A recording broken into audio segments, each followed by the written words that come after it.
Alléluia.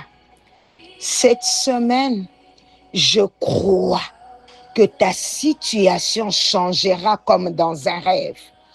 Tout ce qui est incroyable, inimaginable, impossible, impensable humainement parlant, et ce que tu verras durant cette semaine au nom puissant de Jésus.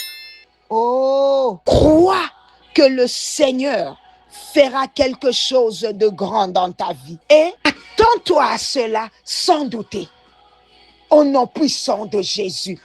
J'ai envie de prophétiser sur ta vie en ce mardi. Cette semaine, crois fermement que ta bouche sera remplie de cris de joie et ta langue de chants d'allégresse.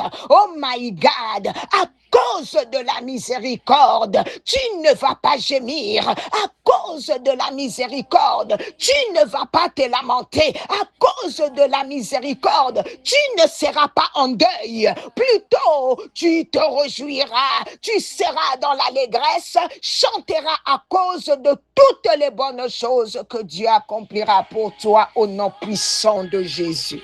Vous savez, beaucoup de personnes vivent aujourd'hui les conséquences des erreurs de leur jeunesse.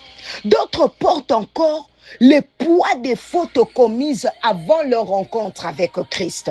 Certains viennent des familles où l'on ne connaissait pas Dieu, où l'on vivait dans l'idolâtrie, la violence, l'injustice, ou toutes sortes de pratiques qui ont laissé des traces de génération en génération. Le psalmiste prie, il dit: ne te souviens pas des fautes de ma jeunesse, ni de mes transgressions. Souviens-toi de moi, selon ta miséricorde, à cause de ta bonté, ô Éternel. Là, je suis dans le psaume 25, 7.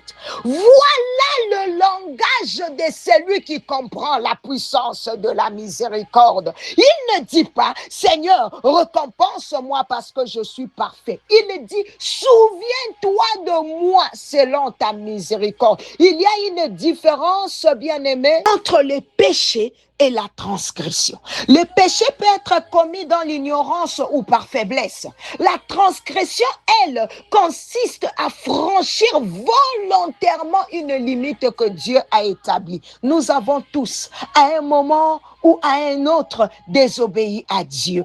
Nous avons tous besoin de sa miséricorde. Beaucoup de parents souffrent encore aujourd'hui de conséquences des décisions prises dans leur jeunesse. Même après leur conversion, certaines semences continuent de produire des effets jusqu'à ce que la miséricorde de Dieu intervienne. C'est pourquoi nous devons prier. Seigneur, ne te souviens pas des fautes de ma jeunesse. Souviens-toi de moi selon ta bonté et ta grande miséricorde.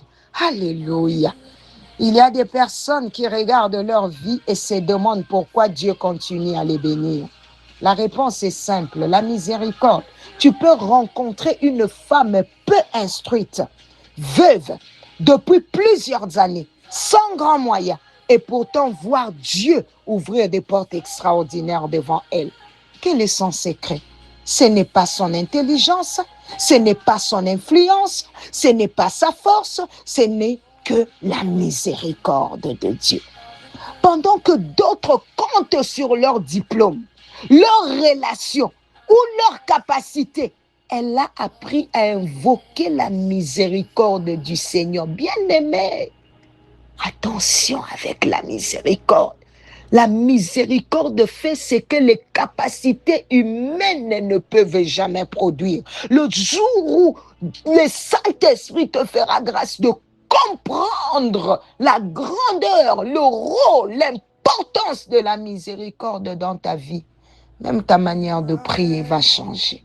Bartimée avait compris le secret. Lorsque Jésus passait à Jéricho, Bartimée ne cria pas « Jésus, regarde mes bonnes œuvres ». Il ne dit pas « J'ai toujours été fidèle ». Tu as vu ton problème, tu as vu ton erreur. Bien-aimé, tu aimes trop présenter tes œuvres. Bartimée cria simplement « Jésus, fils de David ». aie pitié de moi. Il savait que la miséricorde pouvait lui obtenir ce que ses mérites ne pouvaient jamais lui donner. Et Jésus s'arrêta. La miséricorde attire toujours l'attention de Dieu. La miséricorde devient l'avocat de ceux qui n'ont plus d'arguments. Dans Luc 18, 9 à 14, Jésus raconte l'histoire de deux hommes qui montèrent au temple pour prier. Le premier, un pharisien, s'est vanté devant Dieu de ses bonnes œuvres et se croyait plus juste que les autres. Le second, un publicain, n'osait même pas lever les yeux vers le ciel. Il se frappait la poitrine en disant, « Oh Dieu, sois apaisé envers moi qui suis un pécheur. » Oh my God, Jésus déclara que c'est le publicain qui retourna chez lui justifié parce qu'il avait demandé la miséricorde de Dieu avec un cœur humble.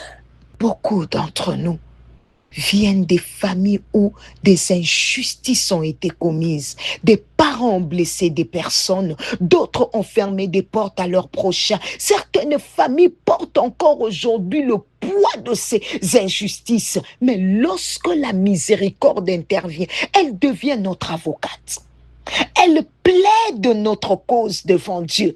Elle parle là où le jugement voulait parler. Il arrive qu'un jeune perdu dans ses blessures parle mal de Dieu. Regarde comment tu critiques les serviteurs de Dieu. Oh my God, tu exprimes ta colère. Nous voyons les paroles, mais Dieu entend le cœur.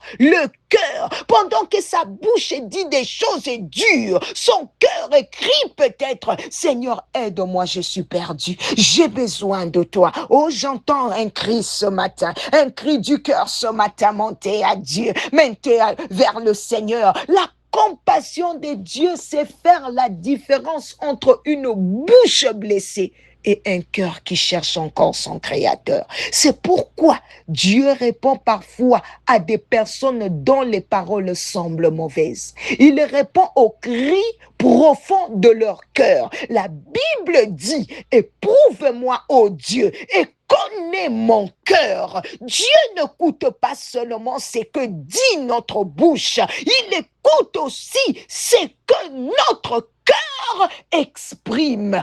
Alléluia, il écoute aussi ton cœur. Parfois ta bouche dit, Seigneur, bénis-moi financièrement. Mais ton cœur dit, je veux me venger de ceux qui m'ont méprisé. Et Dieu travaille d'abord sur ton cœur. Alléluia. C'est pour cela que ça prend du temps. Ça prend du temps. Cette bénédiction prend du temps parce que Dieu travaille d'abord sur ton cœur. À l'inverse de quelqu'un qui peut dire dans un moment de frustration, je ne donnerai jamais ma dîme. Mais au fond de lui, son cœur prie. Seigneur, révèle-toi en moi.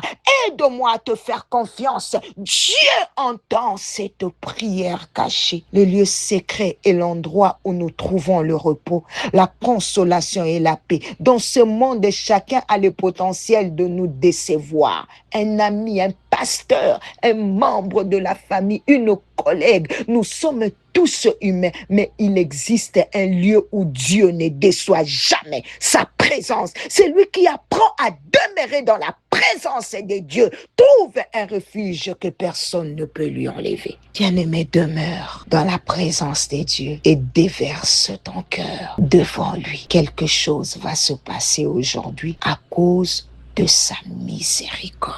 Je vois les larmes sécher. Je te vois en train de chanter et de célébrer les bienfaits de Dieu avec tes chants d'allégresse à cause de la miséricorde. Alléluia. Je te vois porter tes gerbes, ta moisson, la guérison que tu attendais depuis longtemps, la paix dans ton cœur, la joie ineffable, le succès dans tes projets, l'avancement dans tes affaires. Je vois toutes tes attentes t'être accordées au nom puissant de Jésus.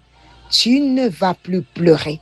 Tu ne vas plus t'inquiéter, car Dieu n'est pas un homme pour mentir, ni un fils d'homme pour se repentir. Ce qu'il t'a dit, il le fera.